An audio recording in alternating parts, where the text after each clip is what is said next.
Welcome to my channel Quant Finance.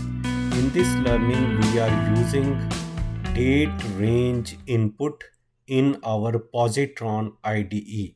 So we will first of all go here and we will start a new project. We will pick up our project, click next. Here we will take the name of our project. We will take using date range. Here we will click next, create, and we will open it in the current window. So here we have gotten this untitled file. We will code here. So essentially we are using this code where we have this date range input.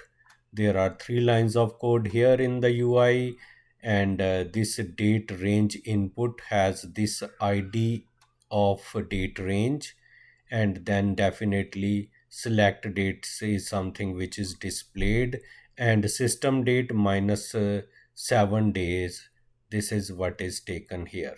So let me show how it works. So first of all we have to save this as app.r, and when I run this file, you see date range looks like this.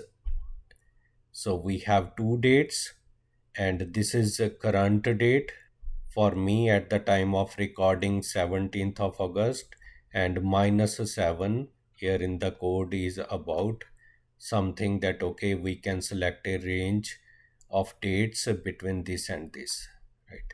So if I click here, I can change this, and now the selected date changes, right? Similarly I can change this one also. So in hotel booking and stuff, these date ranges are used, arrival date and departure date. So this is a very handy tool. In Positron IDE you can create this one with these lines of code, 6 lines of code basically. 3 go in the UI, 3 go in the server. In the server, this is something which is done through output dollar date range value, and this is the code. The second line is displaying and rendering the code.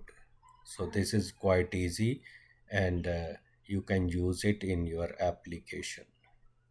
Thanks for joining, and stay tuned for other interesting learnings.